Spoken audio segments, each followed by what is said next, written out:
Hey guys, it's LP from Techno Buffalo, and welcome back for a very exciting advanced overview of Windows 7. In the first video, we looked at the aesthetic improvements and some of the more prominent features of the OS. In fact, I got a couple of pretty good emails in response for that video, and one of the emails went like this. You spent 2.5 minutes on wallpapers and themes. Are you gay? Well, I'm not gay, but you're in luck. I won't be spending time looking at themes in these videos.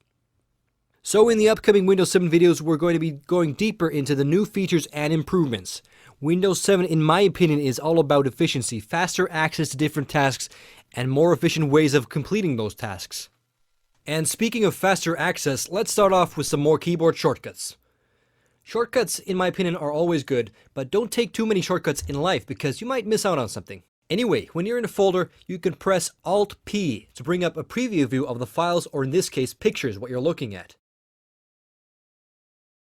Pretty exciting stuff. When you hold down Windows and the spacebar, you enable the arrow peek function, which gives you a view under the screens you have open on the desktop. Last time I showed you the arrow snap feature, which attaches your windows to the edges of the screen. To speed things up, you don't have to use your mouse to do this. You can just easily press down the Windows key and hit the arrow keys in the direction of your choice. Pressing the Windows key and the up arrow will maximize the folder, and pressing Windows down will minimize.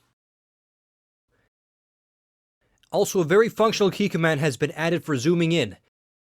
Just hit the Windows and plus key to get in nice and close. Not a bad feature when, for example, reading small fonts and other stuff that's under the limit of your vision. When you're zoomed in, the mouse will follow your actions. Pressing down the Windows key and the minus key will get you back out.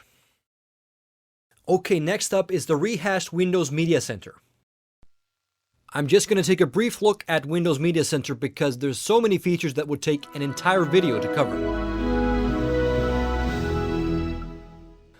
Windows Media Center on Vista was a bit clunky and a bit slow at times, but the Media Center has been tweaked for Windows 7. It's faster, it looks sleeker, and best of all, it seems to work. I had some serious blue screen of death issues with my DVB tuner on Windows Vista, which was not cool at all.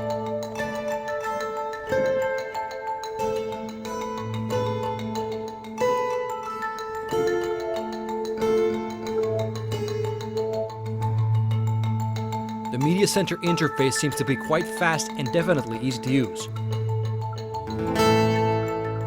It's very simple to set up your music and video libraries, but the single coolest thing about the new Media Center is that how easy it is to set up with an extender device, such as my trusty Xbox 360. All you need to do is have your Xbox 360 hooked up to the same router, and from your My Xbox menu, launch the Media Center, and you will be prompted with an 8-digit code. Enter the code on your PC and press Next.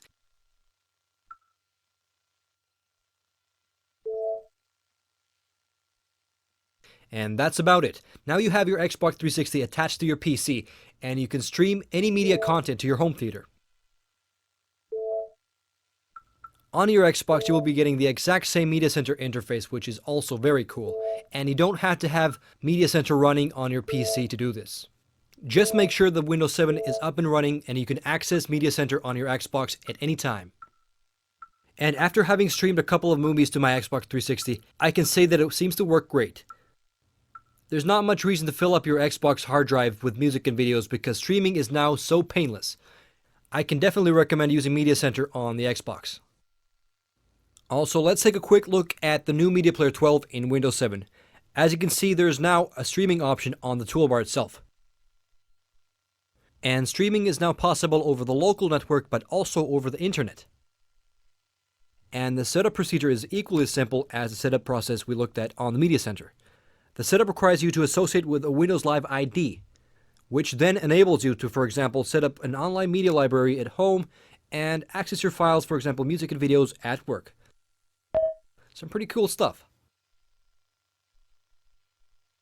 But I still feel that the media player still lacks a bit in usability, for example, compared to iTunes.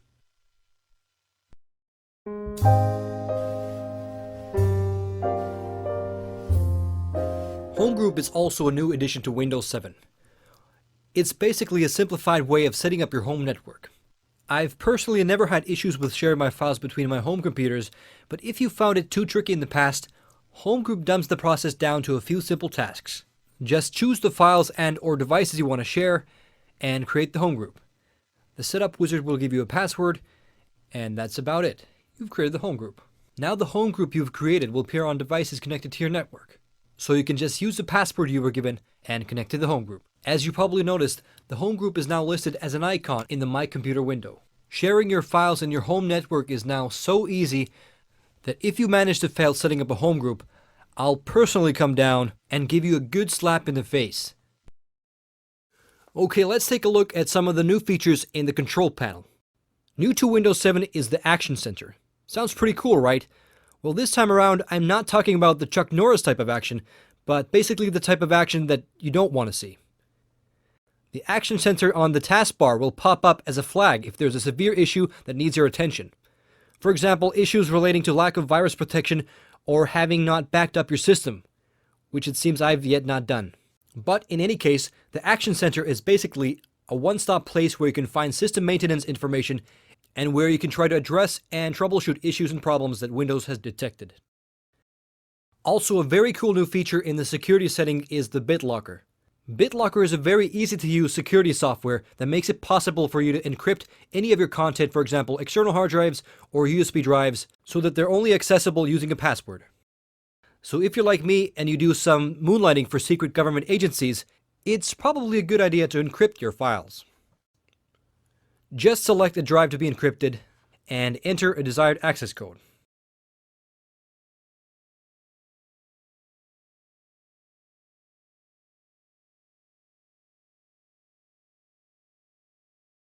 And you may want to save the recovery key somewhere just in case you lose your password, so you don't have to recruit the friendly neighborhood hacker to recover your files. The encryption takes a few minutes depending on the device you're encrypting. And there we go, encryption complete. So when I take out the USB drive and put it back in, I'm prompted with a window asking for my password. I think BitLocker is a very cool security feature to have, just in case. Another smart addition to Windows 7 is the improved Windows Search, which is starting to remind me of a certain Mac OS X feature called Finder. Searching index files is super fast, and the control panel has been now added to the indexing, which is very convenient for fast access to your device and hardware settings. The next feature is something pretty cool, and it's called XP Mode.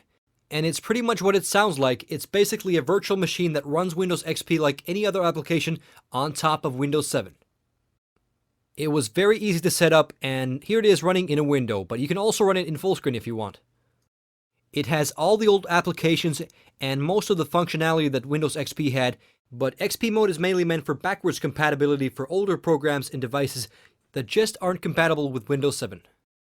And while we're here, let's take a quick comparison of the WordPads and check out how it's been redefined for Windows 7. So on the right we have the old WordPad from Windows XP and Windows Vista, and on the left we have the new redefined Windows WordPad with the new ribbon interface. Microsoft is really trying to push the new ribbon interface, something already seen in Office 207. The ribbon interface is basically meant to replace all these old-looking drop-down toolbars with an okay-looking tab-based approach. I'm not sure if I liked how it was integrated into Office 207. In my books, functionality always comes first, aesthetics comes second, and I'm not sure if the ribbon interface improved functionality in Office 207. But I have to admit, it looks pretty smart here on WordPad, and also on Paint, so it could be that it only takes a bit time to get used to. But in any case, XP Mode is a great feature for backwards compatibility, and it also kind of works like a time machine. You can always turn the XP Mode on and imagine that you're back in 2003. Good times. So we're about to wrap up this video, but I should mention that there are a lot of smaller improvements and new features to Windows 7. For example, the Resource Monitor has now been upgraded with a new graphical display of memory usage. Also new to Windows 7 is the possibility of installing virtual drives, and a great addition to the Windows Explorer burning software is that it's now possible to burn ISO images onto disk using only the Windows Explorer burning software, which is very cool indeed. Last but not least, to the not so cool stuff. Here are the prices for Windows 7 Home, Professional, and Ultimate. Well, look on the bright side, it is cheaper than Windows Vista when it came out, but it's definitely going to tear a hole in your wallet the size of a decent .50 caliber gun blast. And after just paying only $30 for a Mac OS X 10 upgrade, paying $200 for an upgrade to get Windows 7, which I've been already using on the beta for 8 months, feels like a punch in the face.